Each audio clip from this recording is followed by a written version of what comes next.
کیا کبھی ایسا ہوا ہے جان بوجھ کر نماز کے وقت میں اللہ کے نبی اپنے گھر میں بیٹھے رہے ہو؟ کبھی ہوا ہے؟ کبھی اللہ کے نبی کی زندگی میں ایسا نہیں ہوا. لیکن ہماری زندگی میں کیا ہوتا ہے؟ ہوتا ہے کہ نہیں ہوتا ہے؟ ہو رہا ہے کہ نہیں ہو رہا؟ اس کا مطلب یہ ہوا کہ ہم اللہ کے نبی کی اطاعت نہیں کر رہے ہیں. مان رہے ہیں اللہ کے نبی کو نبی مان رہے ہیں, رسول کو رسول مان رہے ہیں, لیکن آپ کی اطاعت اور فرما برداری کر نہیں رہے ہیں. یعنی آدمی کلمے کا اقرار کرنے کے بعد جس سے پہچانا جاتا ہے کہ یہ مسلمان ہے وہ نماز ہے, اور وہ نماز ہی اگر میری اور آپ کی زندگی میں نہ ہو تو پھر بتاؤ ہم اور آپ اللہ کے نبی کی اطاعت کر رہے ہیں؟ کئی بار ایسا بھی ہوتا ہے میرے خاندان کی یہ رواج چلا آیا, ہم اپنے خاندان کے رواج کو نہیں چھوڑ سکتے. اللہ کے نبی کی تعلیم آتی ہے لیکن خاندان کے رواج کو پکڑ کے بیٹھا. یہ دوسری غلطی ہے جو ہم اور آپ کرتے ہیں. وہ کیا ہے؟ نبی کی بات آنے کے بعد دوسروں کی بات کی خاطر نبی کی بات کو چھوڑ. کبھی ہم مسلک کے مسئلے میں ہمارے مسلک کے علماء کا فتویٰ, اس لیے اللہ کے نبی کی حدیث قبول نہیں کرتے. اس لیے کہ اطاعت اصل میں عبادت ہی کو انجام دینے کا نام ہے. اتباع اصل میں اللہ تعالیٰ کی عبادت کرنے کے طریقے ہی کا نام ہے. پہلے فرائض اور واجبات مان کر ان کی پابندی کرو اور کوشش کرو چاہے کچھ ہو جائے کسی فرض میں کمی نہیں کروں گا. بالکل فرائض جان کر مضبوطی سے جم جاؤ. اور اس کے بعد دوسرے نمبر پر ایک بات کہ بڑے بڑے حرام کام, ناجائز کام کیا ہیں, فرائض کی پابندی کرو, حرام چیزوں سے بچو. آپ اور ہم اطاعت کے پہلے درجے میں کامیاب ہو جائیں. فرض کے بعد جو سنت ہے, مستحب ہے, ان کی بھی پابندی کرو. سب چیزوں کے اندر, اپنے اخلاق میں, عادات میں, معاملات میں, عبادتوں میں, سب چیزوں میں اس کی پابندی کرو. ایک طریقہ. الحمد للہ رب العالمین والصلاة والسلام على اشرف الانبیاء والمرسلین وعلى آلہ واصحابہ اجمعین ومن تبعهم بإحسان الى یوم الدین. یا ایہا الذین آمنوا اتقوا اللہ حق تقاتہ ولا تموتن الا وانتم مسلمون. یا ایہا الناس اتقوا ربکم الذی خلقکم من نفس واحدہ وخلق منها زوجها وبث منهما رجالا كثيرا ونساء واتقوا الله الذي تساءلون به والأرحام إن الله كان عليكم رقيبا. يا أيها الذين آمنوا اتقوا الله وقولوا قولا سديدا يصلح لكم أعمالكم ويغفر لكم ذنوبكم ومن يطع الله ورسوله فقد فاز فوزا عظيما. أما بعد فأعوذ بالله من الشيطان الرجيم بسم الله الرحمن الرحيم وإن تطيعوه تهتدوا وما على الرسول إلا البلاغ المبين. محترم علماء کرام, بزرگوں, نوجوان بھائیوں اور پردہ نشین خواتین اسلام, میرے سامنے اس وقت جو عنوان ہے, جو عنوان مجھے دیا گیا ہے وہ اطاعت رسول صلی اللہ علیہ وسلم ہے. اطاعت کس کو کہتے ہیں؟ اطاعت کو ہم کہتے ہیں فرما برداری. یعنی اگر حکم دیں تو ان کے حکم کو آپ تسلیم کریں, مانیں, قبول کریں. اطاعت رسول صلی اللہ علیہ وسلم کا سیدھا سیدھا مطلب یہ ہوتا ہے کہ رسول اکرم صلی اللہ علیہ وسلم نے جس بات کا بھی ہم اور آپ کو حکم دیا ہے, ہم رسول اکرم صلی اللہ علیہ وسلم کی اس بات کو مانیں, آپ صلی اللہ علیہ وسلم کے ہر حکم کو قبول کریں. آپ صلی اللہ علیہ وسلم نے جس بات کا بھی ہم اور آپ کو حکم دیا ہے اس کو قبول کریں, اسے مانیں اور اسی کے مطابق اپنی زندگی گزارنے کی کوشش کریں. عربی زبان میں اطاعت کا معنی حکم کے ساتھ خاص ہے کہ جب حکم دیں تو آپ ان کے حکم کو بجا لائیں. لیکن جب ہم اس قسم کے کسی پروگرام میں اطاعت رسول کی بات کرتے ہیں تو صرف اس میں اللہ کے نبی کے احکام کو ماننے کی بات ہی مراد نہیں ہوتی, بلکہ پیارے نبی صلی اللہ علیہ وسلم کو نمونہ بنا کر اپنی ساری زندگی اللہ کے نبی صلی اللہ علیہ وسلم کے نقش قدم پر بتانے، اس پر چلنے کا نام اطاعت ہوتا ہے۔ پیارے نبی صلی اللہ علیہ وسلم نے جو جو باتیں کی، جو جو باتیں کہیں، آپ صلی اللہ علیہ وسلم نے دین کے نام پہ جو بھی اپنے بعد اپنے امت کے لیے چھوڑا ہے، ان ساری باتوں کو اپنانے کو ہم اور آپ اطاعت بھی کہتے ہیں، اتباع بھی کہتے ہیں۔ نبی علیہ السلام کو نمونہ بنانا بھی ہم اور آپ کہتے ہیں۔ حاضرین گرامی، ایک بات یاد رکھو، ہم اور آپ اللہ کے نبی صلی اللہ علیہ وسلم کے جس قدر مطیع اور فرما بردار ہیں، اسی قدر ہم اللہ کے بندے ہیں۔ آپ یہ بات اچھی طرح سے سمجھیں، اللہ نے ہم اور آپ کو کیوں پیدا کیا؟ ہم کہتے ہیں اللہ تعالیٰ نے ہمیں اپنی عبادت کے لیے پیدا کیا۔ یہ بات ہم نہیں کہتے، یہ قرآن مجید کی آیت میں اللہ تعالیٰ نے کہی، وَمَا خَلَقْتُ الْجِنَّ وَالْإِنسَ إِلَّا لِيَعْبُدُونَ، کہ میں نے جن اور انسان کو پیدا ہی اس لیے کیا کہ وہ میری عبادت کر سکیں۔ اللہ نے ہمیں پیدا کیا اس کی اپنی عبادت اور بندگی کے لیے۔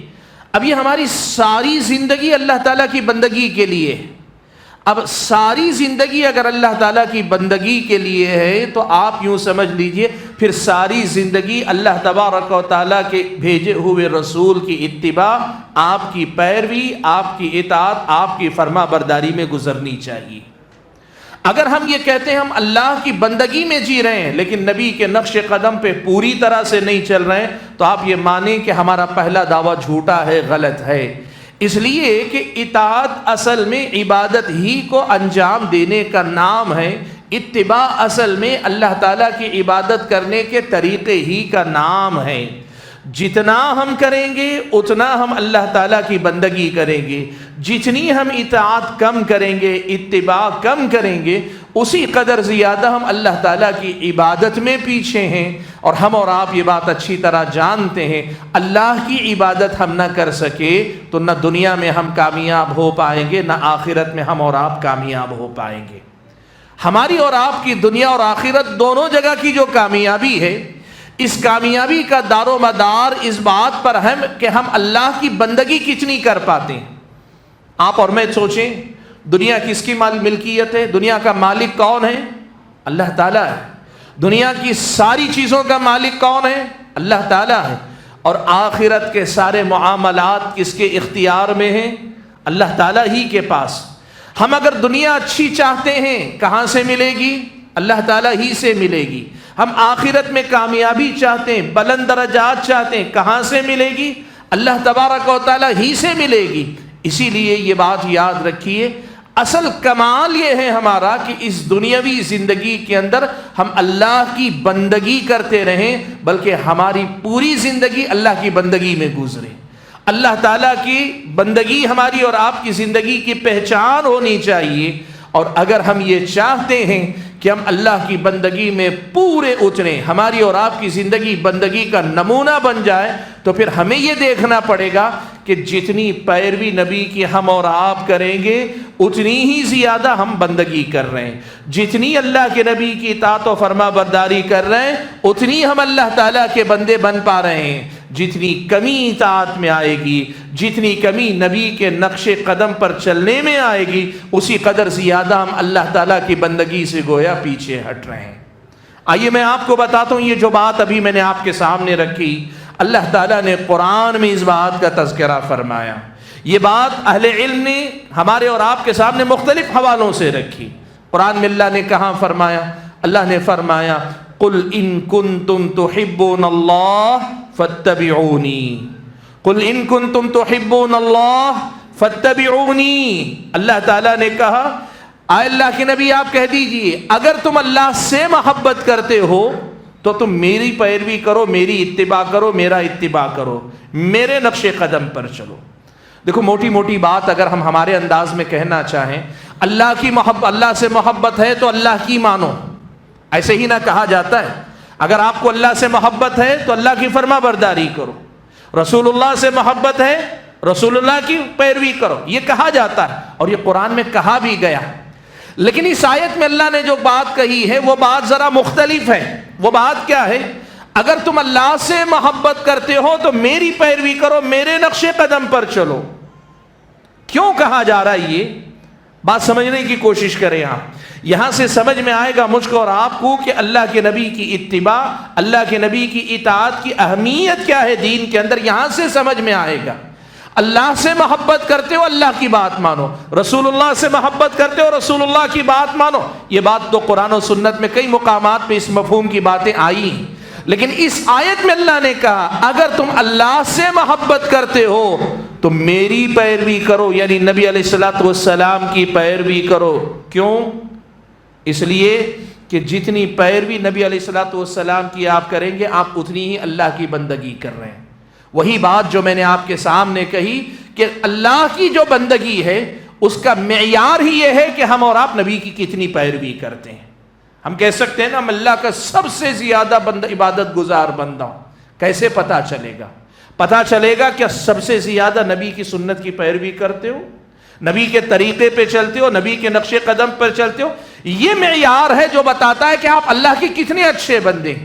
اسی لیے اس آیت میں اللہ نے کہا اگر تم اللہ سے محبت کرتے ہو میرے نقش قدم پر چلو، نتیجے میں یحببکم اللہ، اللہ تم سے محبت کرے گا اور تمہارے گناہوں کو معاف فرمائے گا۔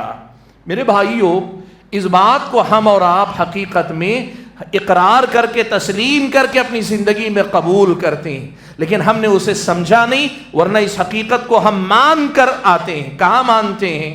ہم اور آپ سبھی مسلمان کلمہ پڑھتے ہیں۔ کلمہ ہمارا کیا ہے؟ ہم کلمہ کیا پڑھتے ہیں؟ اشہد ان لا الہ الا اللہ و اشہد ان محمد الرسول اللہ، یا ہم اور آپ کلمہ کہتے ہیں لا الہ الا اللہ محمد الرسول اللہ، یہ ہمارا کلمہ ہے۔ اس میں دو باتوں کی گواہی ہے، لا الہ الا اللہ یا اشہد ان لا الہ الا اللہ، میں گواہی دیتا ہوں کہ اللہ تعالیٰ کے علاوہ کوئی عبادت کے لائق نہیں، عبادت کا مستحق نہیں۔ اور دوسری گواہی ہم دیتے ہیں، میں گواہی دیتا ہوں کہ محمد صلی اللہ علیہ وسلم اللہ کے رسول ہیں۔ بظاہر دو جملے، ایک جملہ اللہ کے بارے میں، دوسرا جملہ رسول اللہ کے بارے میں۔ ایک اقرار اللہ کے بارے میں، دوسرا اقرار رسول اللہ کے بارے میں ہم کر رہے ہیں، لیکن ان دونوں جملوں کا آپس میں کنیکشن کیا ہے؟ اشہد ان لا الہ الا اللہ ہم کہتے ہیں اللہ کے علاوہ ہم کسی کی عبادت نہیں کریں گے، اور ہم یہ کہتے ہیں کہ محمد کو ہم اللہ کا رسول مانتے ہیں۔ ان دونوں جملوں کا آپس میں تعلق کیا ہے؟ آپس میں رشتہ کیا ہے؟ آپ اگر دیکھیں اہل علم نے اس کا تعلق واضح کرتے ہوئے کہا، تعلق یہ ہے کہ ہم پہلے جملے میں یہ اقرار کرتے ہیں کہ اللہ میں تیری ہی عبادت کروں گا، اور دوسرے جملے میں ہم حقیقت میں یہ اقرار کرتے ہیں کہ تیری عبادت اسی راستے پہ کروں گا، اسی طریقے پہ کروں گا جو طریقہ تیرے رسول نے مجھے سکھایا ہے۔ میں محمد کو اللہ کا رسول مانتا ہوں صلی اللہ علیہ وسلم، کا مطلب یہ ہوتا ہے کہ میں اللہ کی جو عبادت مجھے کرنی ہے وہ عبادت میں رسول اللہ صلی اللہ علیہ وسلم کے نقش قدم پر چل کر ہی کروں گا۔ یہ میرا اور آپ کا اقرار ہوا کرتا ہے۔ آپ یہ مسئلہ اگر سمجھ رہے ہیں تو پھر میں اپنی گفتگو کو آگے لے جاتا ہوں۔ پہلی بات جو آپ کے سامنے میں نے رکھی وہ یہ کہ اطاعت کیا ہے؟ رسول اکرم صلی اللہ علیہ وسلم کے نقش قدم پر چلنے کا نام ہے اتباع، اطاعت، فرما برداری، آپ صلی اللہ علیہ وسلم کے طریقے پر چلنا۔ لیکن یہ طریقے پہ چلنا کوئی الگ مسئلہ نہیں، یہی اللہ کی عبادت ہے۔ اللہ کی عبادت ہم اسی اتباع کی روشنی میں انجام دیتے ہیں۔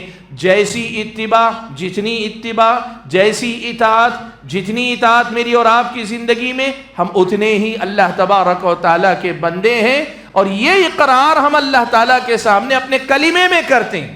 جب ہم کہتے ہیں اشہد ان لا الہ الا اللہ و اشہد ان محمد الرسول اللہ، یہ ہے اطاعت کی اہمیت، یہ ہے اطاعت کا درجہ کہ اطاعت جسے کہتے ہیں یہ ایسا کوئی مسئلہ نہیں جیسے لوگ کہتے ہیں یہ ایک عمل ہے، الگ سے ایک عمل ہے، کریں گے تو ثواب ہے، نہیں کریں گے تو بھی چل سکتا ہے۔ نہیں، یہ اطاعت اور اتباع ہی دین ہے۔ جینے کے لیے آدمی کو صحرا سے نکلنا ضروری ہے۔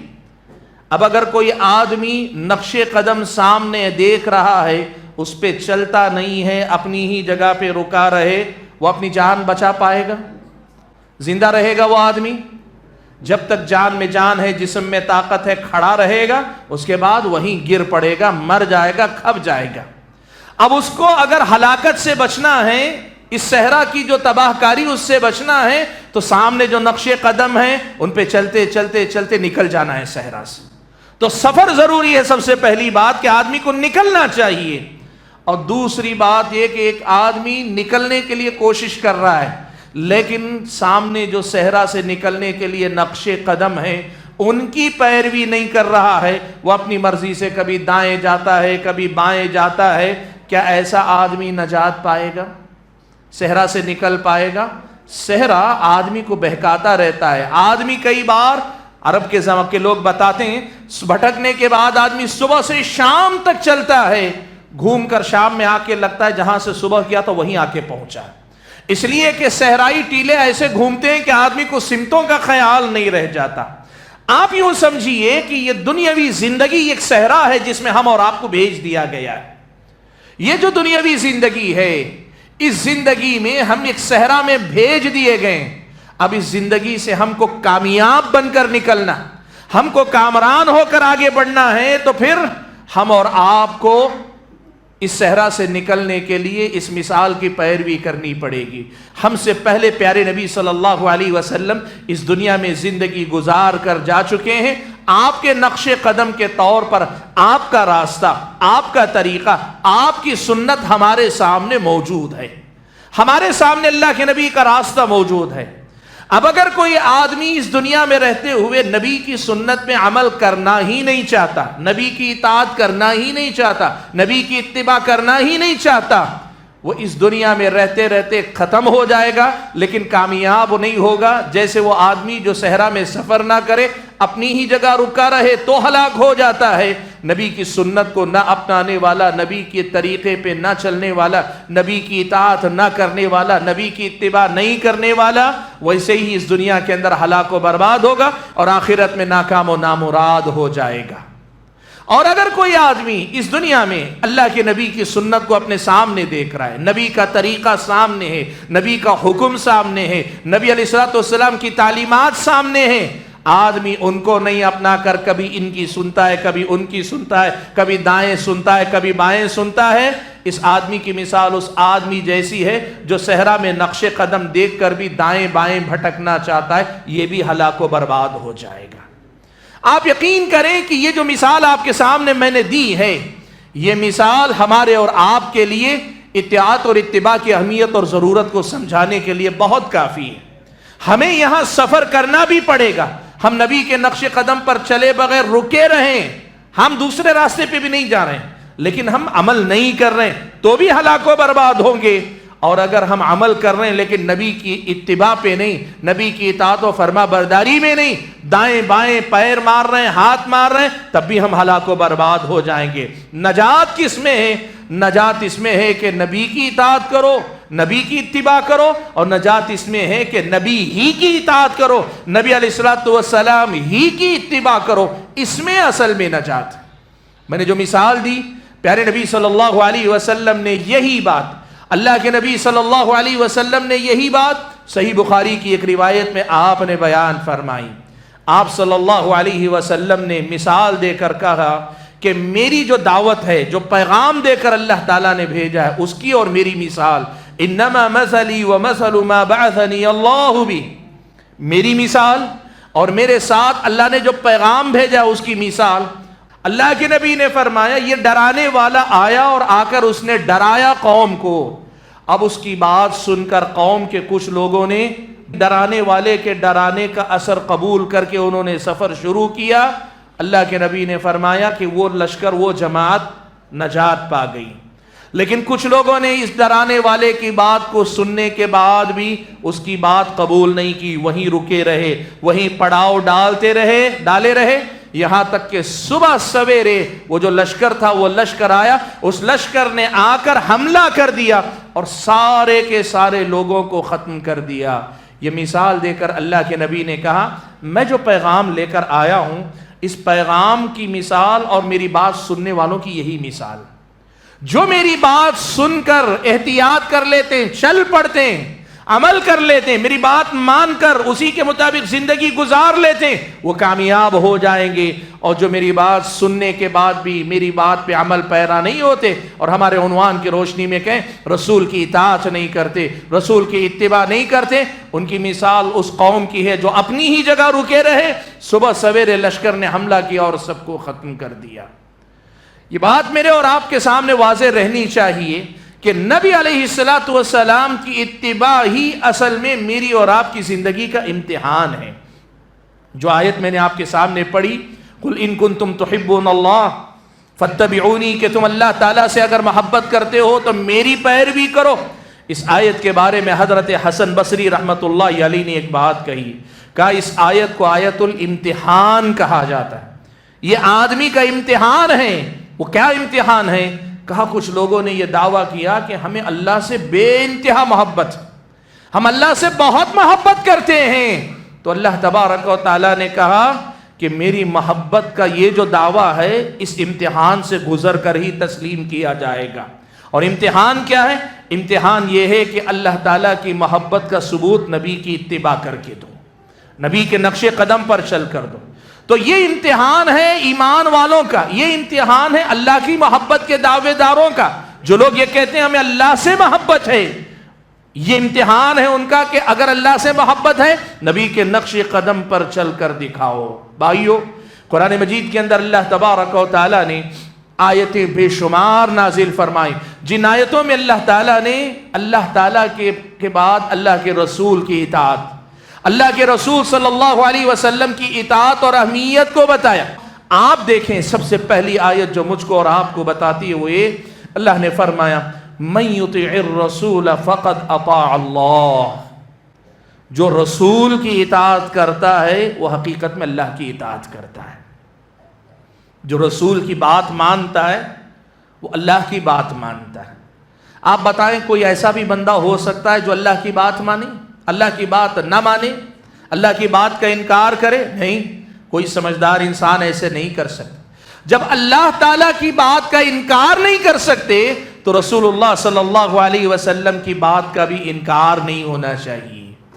من یطع الرسول فقد اطاع اللہ، جو آدمی رسول کی اطاعت کرتا ہے وہ حقیقت میں اللہ تبارک و تعالیٰ کی اطاعت کرتا ہے۔ یہ قرآن مجید کے الفاظ ہیں جن میں اللہ تعالیٰ نے رسول اکرم صلی اللہ علیہ وسلم کی اطاعت کی اہمیت کو بیان کیا کہ اصل میں ہم اللہ کے رسول کی جو اطاعت کر رہے ہیں وہ اللہ کی اطاعت ہے۔ اور ایسا کیوں ہے؟ کہا اس کی وجہ یہ ہے کہ دین کے معاملے میں رسول جو بھی بتاتے ہیں اپنی طرف سے نہیں بتاتے ہیں کوئی بات۔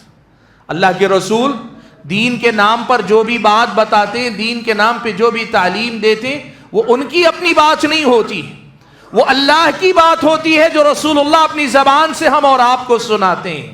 تو اب بتاؤ، اگر رسول اللہ کی بات ہمیں پہنچا رہے ہیں، ہم رسول اللہ کی بات مان رہے ہیں، تو حقیقت میں کس کی مان رہے ہیں؟ اللہ تبارک و تعالیٰ کی مان رہے ہیں۔ اسی لیے اللہ نے کہا من یطع الرسول فقد اطاع اللہ، جو رسول کی اطاعت کرتا ہے وہ حقیقت میں اللہ تبارک و تعالیٰ کی اطاعت کرتا ہے۔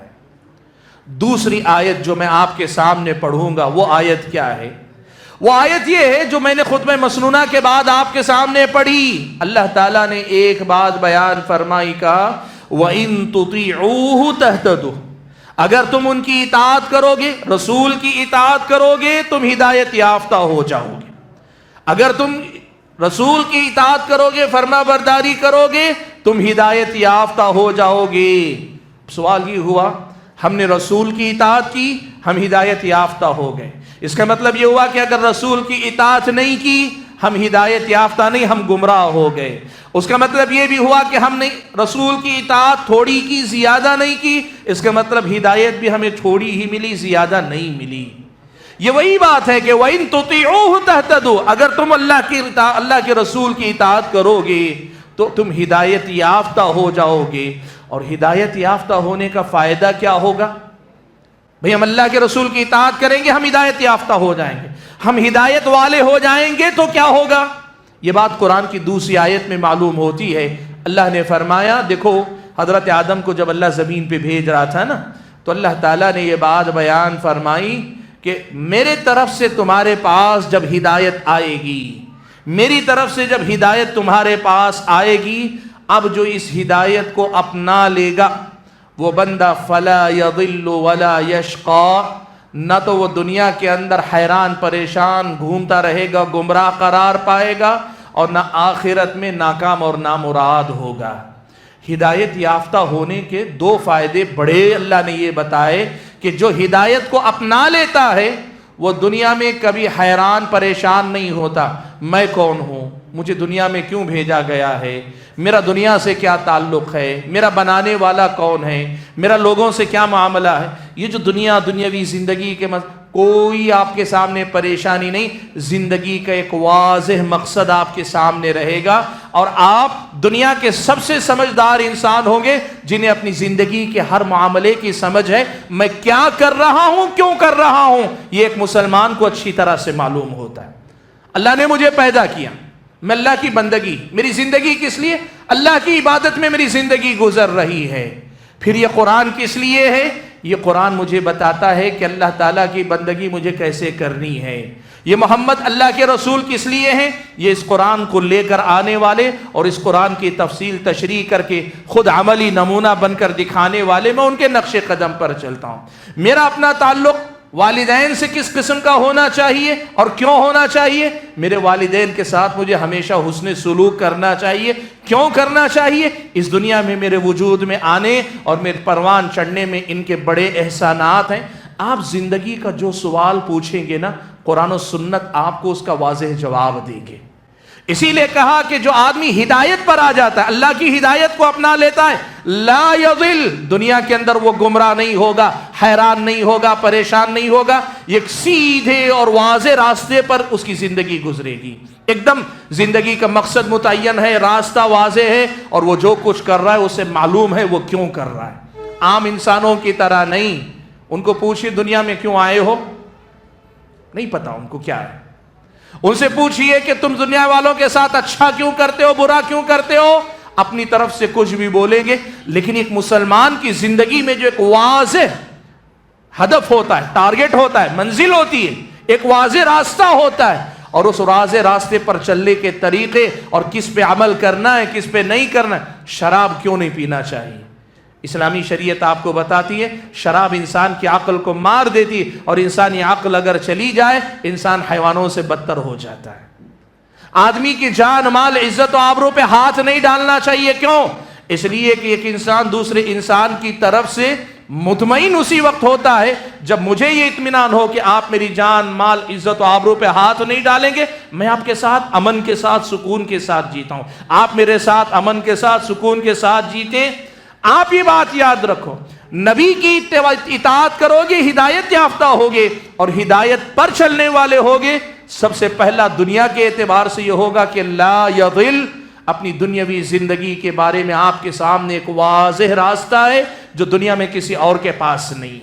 اور دوسرا فائدہ کہا ولا یشقا، بدقسمت اور بدبخت نہیں بنے گا، یعنی قیامت کے دن اللہ تعالیٰ کے پاس جائے گا تو ناکام اور نامراد نہیں ہوگا۔ وہ اللہ کے پاس جائے گا تو اس دنیا سے کامیاب انسان بن کر جائے گا، امتحان میں کامیاب ہونے والا بن کر جائے گا۔ تو نبی کی اطاعت کا ایک فائدہ یہ کہ تم ہدایت یافتہ ہوگے، اور جب ہدایت یافتہ ہوگے تو دنیا میں گمراہ نہیں ہوگے، آخرت میں ناکام اور نامراد نہیں ہوگے۔ یہ قرآن کی آیت ہے جو ہم اور آپ کو اطاعت کا فائدہ بتلا رہی ہے۔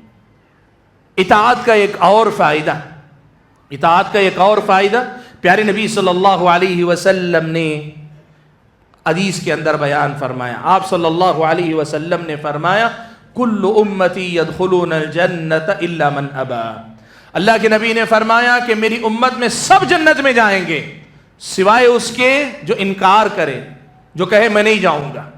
یعنی اللہ کے نبی نے کہا کہ سب جنت میں جائیں گے میری امت میں سوائے اس امتی کے جو امتی جانے سے انکار کر دے۔ صحابہ کو تعجب ہوا، کوئی جنت میں جانے سے بھی انکار کرے گا؟ کوئی جنت میں جانے کا بھی انکار کر سکتا ہے؟ اس لیے اللہ کے نبی سے صحابہ نے فوراً پوچھا ومن ابا یا رسول اللہ، اے اللہ کے نبی وہ کون ہے جو جانے سے انکار کرے؟ جنت میں جانے سے کون انکار کرے گا؟ اللہ کے نبی نے فرمایا من اطاعنی دخل الجنہ۔ یہ انکار کا مطلب ایسا نہیں ہے کہ تم میں سے کون جنت میں نہیں جانا چاہتا کوئی کہے میں نہیں جانا چاہتا، ایسا نہیں. یہ مسئلہ یہ ہے من اطاعنی دخل الجنہ، جو میری اطاعت کرتا ہے وہ جنت میں جاتا ہے. ومن عصانی فقد ابا، اور جو میری اطاعت نہیں کرتا، نافرمانی کرتا ہے، وہ جنت میں جانے سے انکار کرتا ہے. تو یہ ایسا کوئی سوال نہیں کہ جیسے نبی علیہ الصلوۃ والسلام اپنے امتیوں سے یہ پوچھ رہے ہو تم میں سے کون جنت میں جانا نہیں چاہتا، تو کچھ لوگ ہاتھ اٹھا کر کہیں ہم جہنم میں جانا چاہتے، جنت میں نہیں جانا چاہتے. نہیں، ایسا کوئی نہیں بولے گا، کبھی نہیں ہوگا. لیکن یہ ہوگا اور یہ ہو رہا ہے کہ اللہ کے نبی کی اطاعت کون کرے گا، نبی کی نافرمانی کون کرے گا. جو اطاعت کر رہا ہے وہ یہ کہہ رہا ہے میں جنت میں جاؤں گا، اور جو نبی کی اطاعت نہیں کر رہا ہے، نافرمانی کر رہا ہے، وہ زبان قال سے نہیں، زبان حال سے، یعنی اپنے الفاظ سے نہیں لیکن اپنے ایٹیٹیوڈ اور اپنی حرکات سے بتا رہا ہے میں جنت میں جانا نہیں چاہتا. سبحان اللہ. اللہ کے نبی کی حدیث کے الفاظ میں آپ یوں سمجھیں، ہم اور آپ اگر اللہ کے نبی کی اطاعت نہیں کر رہے تو زبان حال سے ہم جنت میں جانے سے انکار کر رہے ہیں. یہ اللہ کے نبی کہہ رہے ہیں وَمَنْ عَصَانِي فَقَدْ أَبَى، جو میری اطاعت نہ کرے، میری نافرمانی کرے، وہ جنت میں جانے سے انکار کر رہا ہے. اسی لیے نبی علیہ الصلوۃ والسلام کی اطاعت اور پیروی میری اور آپ کی زندگی کا سب سے اہم مسئلہ ہونا چاہیے. چلیے میں قرآن مجید کی ایک اور آیت پڑھ کر بتاتا ہوں کہ یہ اطاعت اور اتباع کیوں ضروری ہے. اس لیے ضروری ہے کہ یہی معیار ہے جو آدمی کو مومن یا کافر بناتی ہے. اصل میں ایمان اور کفر کا فیصلہ کرنے والا اصل جو معیار ہے اللہ تعالیٰ کی عبادت کا، وہ اسی میں نظر آتا ہے. اللہ کے نبی صلی اللہ علیہ وسلم کو مخاطب کر کے اللہ نے فرمایا فَلَا وَرَبِّكَ لَا يُؤْمِنُونَ حَتَّى يُحَكِّمُوكَ فِي مَا شَجَرَ بَيْنَهُمْ ثُمَّ لَا يَجِدُوا فِي أَنفُسِهِمْ حَرَجًا مِمَّا قَضَيْتَ وَيُسَلِّمُوا تَسْلِيمًا. اللہ کے نبی نے فرمایا کہ تمہارے رب کی قسم ہے یہ لوگ ایمان والے ہو ہی نہیں سکتے، یہ لوگ ایمان والے نہیں ہو سکتے. کب تک کا؟ حَتَّى يُحَكِّمُوكَ فِي مَا شَجَرَ بَيْنَهُمْ. ان کے درمیان کسی مسئلے میں اگر اختلاف ہو جائے تو فیصلہ کس کا ہونا چاہیے؟ آپ کا فیصلہ ہونا چاہیے. اللہ کے نبی حَتَّى يُحَكِّمُوكَ فِي مَا شَجَرَ بَيْنَهُمْ، آپس میں کسی مسئلے میں لڑ بیٹھیں، اور خاص طور پہ دنیا بھی اور دنیا سے آگے بڑھ کر دین کے کسی مسئلے میں بھی اگر یہ لڑ بیٹھیں، یہ ایمان والے نہیں ہو سکتے. کب تک؟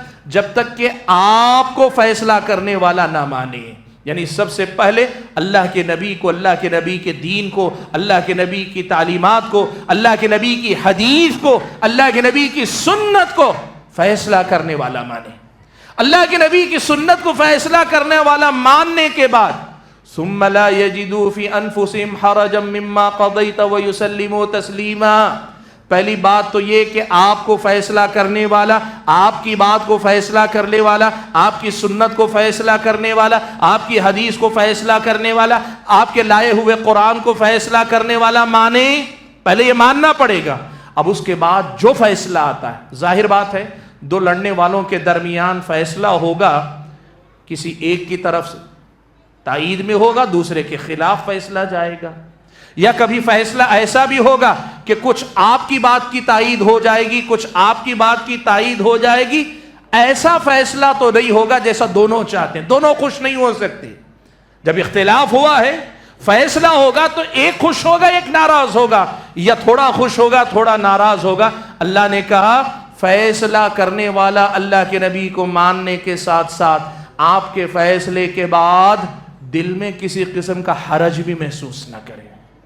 یعنی اللہ کے نبی کا فیصلہ ہو گیا، کس کے حق میں گیا وہ کوئی مسئلہ ہی نہیں. میرے فیور میں آیا تب بھی مجھے دل سے اسے راضی ہونا چاہیے، میرے خلاف جائے فیصلہ تب بھی مجھے اس سے راضی ہونا چاہیے. یہ ہے اطاعت، یہ ہے نبی پر ایمان، یہ ہے نبی کی اتباع. اللہ نے کہا ثم لا يجدوا في انفسهم حرجا مما قضيت، آپ کے فیصلے کو لے کر ان کے دل میں کسی قسم کا حرج، کسی قسم کی ناراضگی، کسی قسم کی ایسے عدم اطمینان کی کیفیت نہیں ہونی چاہیے. وَيُسَلِّمُوا تَسْلِيمًا، انہیں پوری طرح سے تسلیم کرنا پڑائے گا آپ کے فیصلے کو. بھائیو، اس کا مطلب یہ ہوا کہ رسول کی اطاعت کا مسئلہ ہمارے اور آپ کے سامنے دین و ایمان کا مسئلہ ہے. یہ دین و ایمان کا مسئلہ ہے جس کا ہم اور آپ کو خیال رکھنا چاہیے. اور میں آپ کو بتاؤں، قرآن میں اللہ تبارک و تعالیٰ نے کئی آیتوں میں یہ بات کہی کہ اطاعت کرنے والے ہی کو اللہ جنت میں بھیجے گا، اللہ کی نافرمانی کرنے والے کو جنت میں بھیجے گا، اللہ کے رسول کی اطاعت کرنے والے کو جنت میں، اللہ کی اطاعت اور اللہ کے رسول کی اطاعت کرنے والوں کو جنت میں بھیجے گا، اور اللہ کی نافرمانی کرنے والے، رسول اللہ کی نافرمانی کرنے والوں کو اللہ جہنم میں بھیجے گا۔ اطاعت پر جنت ہے، اللہ کے نبی کی اطاعت نہ کرنے پہ جہنم ہے، یا اللہ کے نبی کی نافرمانی کرنے پہ جہنم ہے۔ یہ قرآن میں اللہ نے کئی جگہ بیان فرمایا۔ آپ دیکھیں سورہ نساء میں اللہ تعالیٰ نے فرمایا وَمَن يُطِعِ اللَّهَ وَرَسُولَهُ، جو اللہ اور اس کے رسول کی اطاعت کرے، يُدْخِلْهُ جَنَّاتٍ تَجْرِي مِن تَحْتِهَا الْأَنْهَارُ، اللہ تعالیٰ ان کو ایسی جنتوں میں داخل کرے گا جس کے نیچے سے نہریں بہتی ہیں۔ اور آگے یہ بھی کہا وَمَن يَعْصِ اللَّهَ وَرَسُولَهُ، جو اللہ اور اس کے رسول کی نافرمانی کرے، وَيَتَعَدَّ حُدُودَهُ، اس کے حدود کو تجاوز کرے، اس کے حدود کو تجاوز کرے، اللہ تعالیٰ اس کو جہنم میں داخل کرے گا جس میں وہ ہمیشہ رہے گا۔ یہ جنت اور جہنم کا فیصلہ کروانے والا معاملہ ہے، اللہ کی اطاعت کا معاملہ۔ اور ایک اور آیت بھی میں آپ کے سامنے ذکر کر دوں، اللہ تعالیٰ نے یہ بھی بیان فرمایا کہ جو آدمی اللہ اور اس کے رسول کی اطاعت کرتا ہے فَأُولَئِكَ مَعَ الَّذِينَ أَنْعَمَ اللَّهُ عَلَيْهِمْ مِنَ النَّبِيِّينَ وَالصِّدِّيقِينَ وَالشُّهَدَاءِ وَالصَّالِحِينَ، جو اللہ اور اس کے رسول کی اطاعت کرتا ہے نا، اس کا انجام کیا ہوگا؟ اس کا انجام کیا ہوگا؟ کہا اللہ تعالیٰ ان لوگوں کے ساتھ رکھے گا، اللہ اور اس کے رسول کی اطاعت کرنے والوں کو کن کے ساتھ رکھے گا؟ جن پر اللہ کا انعام ہوا، اللہ کا خاص انعام جن بندوں پہ ہوا نا، اللہ ان کے ساتھ اطاعت کرنے والے کو رکھے گا۔ اور وہ کون ہے جن پہ انعام ہوا؟ النبیین، اللہ کے انبیاء کی صحبت ملے گی، سبحان اللہ۔ والصدیقین، اللہ تعالیٰ کے جو صدیق بندے، حضرت ابوبکر صدیق یا ان جیسے جو صدیقین ہیں ان کے، والشہداء، شہیدوں کے ساتھ اللہ تعالیٰ رکھے گا، والصالحین، نیک لوگوں کے ساتھ اللہ تبارک و تعالیٰ رکھے گا۔ حاضرین گرامی، ہم اور آپ اگر قرآن مجید کی آیتیں ایسے ہی ایک ایک کر کے پڑھتے جائیں گے نا، تو اللہ کی اطاعت، اللہ کے رسول کی اطاعت، اللہ کے نبی، اللہ کے حکم کی پیروی کرتے ہوئے پیارے نبی صلی اللہ علیہ وسلم کی اتباع کرنے پر بے شمار خوشخبریاں اللہ تعالیٰ مجھے اور آپ کو دے گا۔ میں گفتگو کو زیادہ لمبی نہیں کرنا چاہتا، لیکن میری اپنی گفتگو کے اخیر میں دو باتوں کو پھر سے دہرانا چاہتا ہوں جو آئی ہیں گفتگو کے دوران، لیکن ان کو اہمیت دے کر الگ سے آپ کے سامنے رکھنا چاہتا ہوں۔ کون سی دو باتیں؟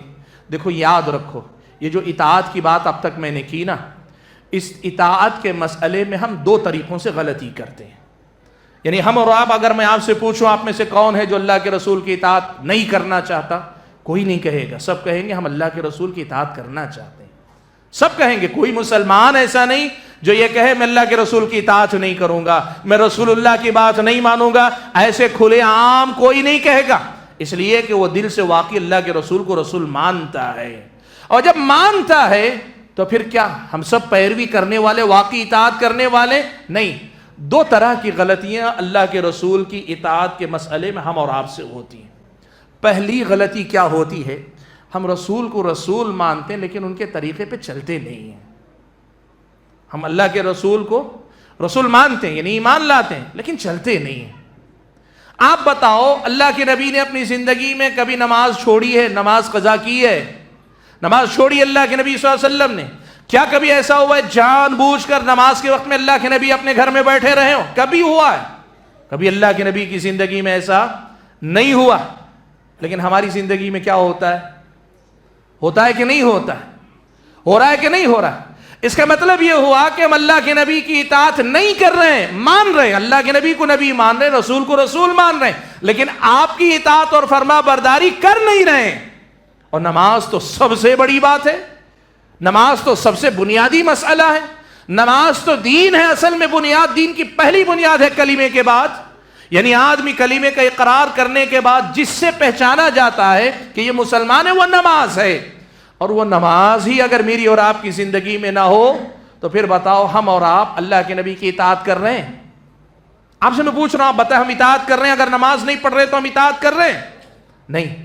پھر کیسے ہم کامیاب ہوں گے؟ یہ ساری باتیں جو میں نے آپ کے سامنے رکھی وہ بھی پوری نہیں، میں نے صرف چند منتخب باتیں رکھی۔ قرآن و سنت میں اطاعت و فرما برداری کے بارے میں اور بہت سی باتیں، لیکن جتنی باتیں ہم نے سنی کم سے کم اتنی باتوں کی روشنی میں آپ بتاؤ کیا ہم اور آپ کامیاب ہو جائیں گے؟ اللہ کے نبی کی زندگی میں کبھی نماز اللہ کے نبی نے اپنی مرضی سے جان بوجھ کے نماز میں تاخیر کی ہو کہ نماز کا وقت چلا جائے, گھر میں بیٹھے رہے, دکان میں بیٹھے, کبھی ایسا نہیں ہوا. ہمارا مسئلہ کیا ہے؟ ساری مسلمان آبادیوں کی پہچان میں آپ کو بتاؤں, ساری تقریباً الا ماشاء اللہ کہیں ہو تو, ورنہ یہ سچائی ہے. یہی مسجد رہے گی, یہ مسجد کے بازو کی گلی ہے, اسی گلی کے چبوترے پر گھروں کے باہر مسلمان بیٹھا رہتا ہے, اذان بھی ہوتی ہے, نماز بھی ہو جاتی ہے, بغیر کسی کام کے وہیں بیٹھا رہتا ہے. نمازی نماز کے لیے آتے ہیں, نماز پڑھ کے چلے بھی جاتے ہیں, اذان سے لے کر جماعت ختم ہونے تک وہیں بیٹھا ہے, کوئی کام نہیں, لیکن مسجد میں آ کے نماز نہیں پڑھتا. ہم اطاعت کرنے والے کہاں ہوئے؟ اللہ کے نبی کے نقش قدم پر چلنے والے کہاں ہوئے؟ اور یہ مسئلہ صرف نماز کا نہیں, نماز کے بعد زکوٰۃ کا ہے. کتنے مسلمان ہیں جو اپنے مال کا حساب رکھ کر باقاعدہ یہ خیال رکھ کر دیتے ہیں کہ میرے مال میں زکوٰۃ ہے کہ نہیں, اگر ہے تو کتنی ہے, زکوٰۃ کیسے دینی چاہیے؟ بڑے کم مسلمان ہیں جو ان چیزوں کا حساب رکھ پاتے ہیں. روزہ فرض, روزہ رمضان کا روزہ ہے, کتنے لوگ ہیں جو روزہ رکھتے ہیں؟ بہت سارے تو مسلمان ایسے خاص طور پہ قریوں میں خاص طور پر ایسا ہوتا ہے روزہ رہتے ہی نہیں لوگ بہت سارے. کیوں؟ نہیں, مجھے نہیں ہوتا روزہ رکھنے. اللہ کے نبی کی اطاعت کرو کہ یہی تمہارا دین و ایمان ہے. روزہ نہیں رکھو گے تو کیسی اطاعت تمہاری اللہ کے نبی کی؟ اور بغیر اطاعت کے کیا ہوگا ابھی ہم نے دیکھا نا, ابھی ہم نے سنا. اطاعت سے کیا ملے گا, نافرمانی سے کیا ملے گا, ابھی ہم نے سنا. یہ جانتے ہوئے ہم روزے کا اہتمام نہ کریں, حج نہ کریں اگر استطاعت اللہ نے دی ہے. اور صرف نماز, روزہ, زکوٰۃ اور حج ہی نہیں, اسلام نے تو ہمیں سب چیزیں سکھائی نا. عبادتوں کا ایک سلسلہ بتایا, معاملات کا ایک سلسلہ اللہ نے بتایا. وہ بڑوں کے ساتھ کیسے رہنا ہے, چھوٹوں کے ساتھ کیسا رہنا ہے, پڑوسی کے ساتھ کیسا, کتنے احکام اللہ نے کے نبی نے بتائے. اللہ کے نبی کی ہم اطاعت کہاں کرنے ہیں؟ یاد رکھو اللہ کے بندو, صرف ظاہری چند موٹی موٹی باتوں کو اپنا کر ہم خوش ہیں کہ ہم مسلمان ہیں, یہ ہم اپنے آپ کو دھوکہ دے رہے ہیں. ہمیں یہ کرنا ہے, ہماری نماز, ہمارے اپنے گھر کا سارا ماحول, ہمارے اپنے کاروبار کے طریقے, ہمارے اپنے لوگوں کے ساتھ لین دین کے انداز, ساری چیزیں نبی کے طریقے پہ ہونی چاہیے. یہ اصل میں نبی کی اطاعت ہے, یہ نبی کی اصل اتباع ہے. سارے معاملات. آپ بولو ہم میں سے کتنے لوگ ہیں جو کہ میں نے زندگی میں کبھی جھوٹ نہیں بولا ہے؟ کوئی بول سکتے ہیں میں نے زندگی میں کبھی جھوٹ نہیں بولا؟ پھر ہم نے اطاعت کہاں کی؟ نبی نے کبھی زندگی میں جھوٹ نہیں بولا. تب جب نبی کی نبوت ابھی آپ کو عطا نہیں کی گئی تھی, تب بھی عرب کے لوگ کہتے تھے الصادق الامین, یہ سچے ہیں, امانت دار ہیں. اور ہم ایمان والے ہو کر بھی ہمارے بارے میں لوگ گواہی دینے کے لیے تیار نہیں ہے, سچا یا امانت دار. یہ دو گواہی ایمان کے بعد ہمارے حق میں لوگ نہیں دے پاتے. میں نے کہا ہم اطاعت سے کے راستے سے بھٹک رہے ہیں. کہا دو طریقوں سے بھٹک رہے ہیں. پہلی گمراہی یہ ہے کہ ہم نبی کی بات کو جانتے ہیں اور مانتے بھی ہیں لیکن عمل نہیں کرتے ہیں. یہ نبی کی اطاعت نہیں ہے. نبی کی اطاعت یہ ہے کہ ہم اور آپ واقعی معنوں میں نبی علیہ الصلوۃ والسلام کی ایک ایک بات کو اپنائیں. کیسے اپنانا چاہیے میں طریقہ آپ کو بتاتا ہوں. پہلے نمبر پر آدمی کو یہ کرنا چاہیے, فرض اور واجبات کیا ہیں. نماز کے اندر ہو, لوگوں کے ساتھ معاملات میں حقوق ہوں, فرض اور واجب کیا ہے. مثال کے طور پر میرے والدین کا مجھ پر کیا کیا حق فرض ہے, فرض اور ضروری کمپلسری کیا ہے معلوم کر لو. میری اولاد کے کیا کیا فرائض مجھ پر آتے ہیں, میری بیوی کے کیا کیا فرض مجھ پہ آتے ہیں, اگر بیوی ہے تو شوہر کے کیا کیا فرض مجھ پر ہیں. پہلے فرائض اور واجبات مان کر ان کی پابندی کرو اور کوشش کرو چاہے کچھ ہو جائے کسی فرض میں کمی نہیں کروں گا, کسی فرض میں کمی نہیں کروں گی. بالکل فرائض جان کر مضبوطی سے جم جاؤ. اور اس کے بعد دوسرے نمبر پر ایک بات کہ بڑے بڑے حرام کام, ناجائز کام کیا ہیں, یہ حرام, یہ حرام, یہ حرام, یہ حرام, ان چیزوں سے پوری طریقے سے بچ جاؤ. فرائض کی پابندی کرو, حرام چیزوں سے بچو. آپ اور ہم اطاعت کے پہلے درجے میں کامیاب ہو جائیں. پھر اس کے بعد بات آتی ہے کہ جو کام مستحب ہیں, فرض کے بعد جو سنت ہے, مستحب ہے, ان کی بھی پابندی کرو. سب چیزوں کے اندر, اپنے اخلاق میں, عادات میں, معاملات میں, عبادتوں میں, سب چیزوں میں اس کی پابندی کرو. ایک طریقہ میں نے کہا, ہم اطاعت کو زبان سے نہیں جھٹلاتے. ہم نہیں کہتے کہ ہم اللہ کے رسول کی اطاعت نہیں کریں گے. زبان سے ہم کہتے ہیں ہم اللہ کے رسول کی اطاعت و فرما برداری کریں گے, لیکن غلطی کہاں کرتے ہیں؟ کہا میں نے دو طریقے سے غلطی کرتے ہیں. ایک غلطی تو یہ کرتے ہیں کہ اللہ کے رسول کی باتوں کو جانتے, مانتے, سنتے ہیں, لیکن ہماری زندگی میں وہ عمل میں کنورٹ نہیں ہو پاتی باتیں. جو باتیں ہمارے علم میں آتی وہ عمل میں نہیں آ پاتی، یہ اصل میں پہلی کمزوری ہے اور اطاعت کے باب میں ہونے والی ہماری غلطی ہے۔ آپ کو سمجھ میں آ رہے ہمیں کہاں اصلاح کرنے کی ضرورت ہے؟ یہ اصلاح کرنے کی ضرورت ہے کہ دین کو اللہ تعالیٰ کی احکام کے مطابق گزارنا اور طریقہ نبی علیہ الصلوۃ والسلام کا اپنانا، یہ ہے اصل اللہ کی اطاعت، اللہ کے رسول کی اطاعت، اللہ کے حکم کی پیروی اور نبی کے نقش قدم پہ چلنا، یہ ہے۔ اور جو دوسری غلطی ہم کرتے ہیں وہ کہاں ہے معلوم ہے؟ ہم مسلمانوں کے اندر نبی علیہ الصلوۃ والسلام کی بات کے مقابلے میں، اس کے مقابلے میں دوسری بات یا دوسروں کی بات کو ہم زیادہ اہمیت دے دیتے ہیں۔ کیسے؟ اگر مسلک کی بات ہو، ہم ہمارے اپنے علماء، ہم حنفی ہیں، شافعی ہیں، مالکی ہیں، حنبلی ہیں، تو ہمارے علماء کے فتوے کو چھوڑ کر ہم نہیں جائیں گے، چاہے ہمارے سامنے اللہ کے نبی کی حدیث صاف طور پہ کھول کے آ جائے۔ یہ اللہ کے نبی کی اطاعت نہیں، یہ اللہ کے نبی کی نافرمانی ہے۔ تو ہم کہاں کرتے ہیں دوسری غلطی؟ کہاں کرتے ہیں؟ اللہ یا اللہ کے رسول کی بات آنے کے بعد بھی ہم یہ سوچ کر کہ چونکہ ہم فلاں مسلک کے ہیں، فلاں جماعت کے ہیں، فلاں گروہ کے، اس لیے ہم وہ بات چھوڑ نہیں سکتے، چاہے اللہ کے نبی صلی اللہ علیہ وسلم کی بات ہمارے سامنے بار بار دہرائی جائے۔ اور یہ صرف مسلک کے مسئلے میں نہیں، یہ ہمارے پاس خاندان قبیلے میں بھی چلتا ہے۔ مثال کے طور پر ہمیں معلوم ہے اللہ کے نبی کی یہ تعلیم ہے، لیکن ہمارے خاندان کا رواج یہی ہے، اس لیے ہم خاندان کا رواج نہیں چھوڑ سکتے، نبی علیہ الصلوۃ والسلام کی بات کو ٹال دیں گے۔ تو دوسری غلطی ہم کہاں کرتے ہیں؟ جہاں اللہ کی بات، رسول اللہ صلی اللہ علیہ وسلم کی بات آ جائے، وہاں کسی کی بات، ان کا احترام باقی رہے گا لیکن ان کی بات دوسرے نمبر پہ آ جائے گی، پہلی بات اللہ کے نبی کی بات۔ یہ جو مسئلہ ہے اس میں ہم غلطی کرتے ہیں۔ میں آپ کو بتاؤں، حضرت عبداللہ ابن عمر رضی اللہ تعالیٰ عنہما کا حضرت عمر رضی اللہ تعالیٰ عنہما سے باپ بیٹے کا رشتہ، اور ساتھ میں عبداللہ ابن عمر بھی ایک بڑے عالم دین، حضرت عمر تو ان سے بڑے عالم دین۔ ایک مسئلہ تھا، اس کو کہتے ہیں حج تمتع۔ میں تفصیل میں نہیں جاؤں گا، مختصر یہ بتانا چاہتا ہوں، عرب کے لوگ کیا کرتے تھے، ایک سفر میں صرف ایک عبادت کرتے تھے، یعنی آدمی عمرے کے لیے نکلا ہے تو صرف عمرہ کرنا، حج کے لیے نکلا ہے تو صرف حج کرنا۔ حج کے سفر میں اگر عمرہ کر لیں اسے بہت بڑا گناہ سمجھتے تھے پرانے زمانے میں، اللہ کے نبی کے زمانے سے پہلے۔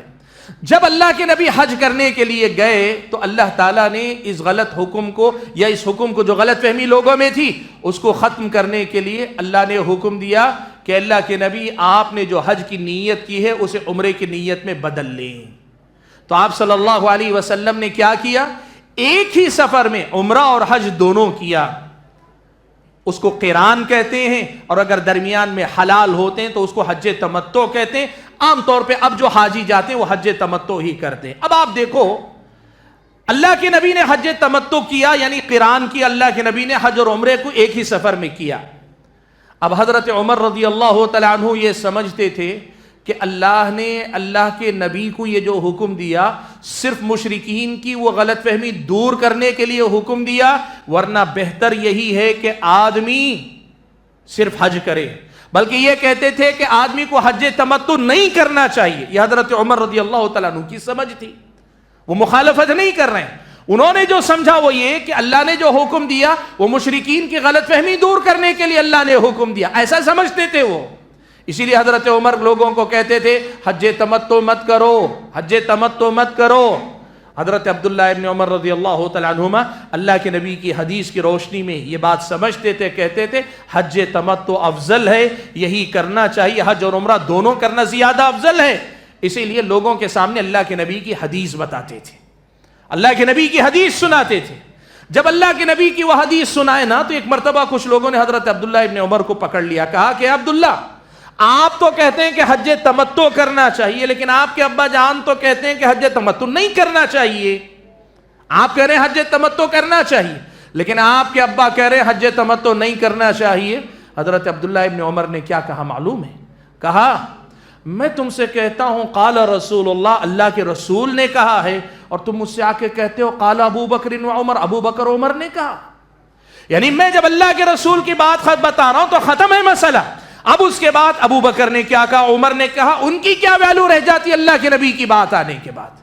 اب آپ سوچو، حضرت ابو بکر اور عمر کی بات اللہ کے نبی کی بات کے مقابلے میں آئے تو ان کا درجہ پھر باقی نہیں رہتا، یعنی ان کی بات کا وہ درجہ باقی نہیں رہتا۔ ابو بکر ہیں، عمر ہیں، ان کی محبت، ان کا احترام باقی ہے، ان کی عزت باقی، سب باقی، لیکن ان کی بات کو نہیں لیا گیا، اللہ کے نبی کی بات کو لینے کی تعلیم دی گئی۔ تو پھر اس کے بعد کے جو علماء ہیں، فقہاء ہیں، محدثین ہیں، مفسرین، چاہے جو کو بھی ہوں، جب اگر یہ بات طے ہو جائے کہ ان کی بات اللہ کے نبی کی بات سے ٹکرا رہی ہے، اس کے خلاف جا رہی ہے، تو پھر ہمیں یہ کرنا چاہیے کہ اللہ کے نبی کی بات کو لے لینا چاہیے۔ ہم سے اطاعت کے مسئلے میں جو دوسری غلطی ہو رہی وہ یہاں ہو رہی ہے۔ وہ کیا کرتے ہیں، کبھی ہم مسلک کے مسئلے میں ہمارے مسلک کے علماء کا فتویٰ، اس لیے اللہ کے نبی کی حدیث قبول نہیں کرتے۔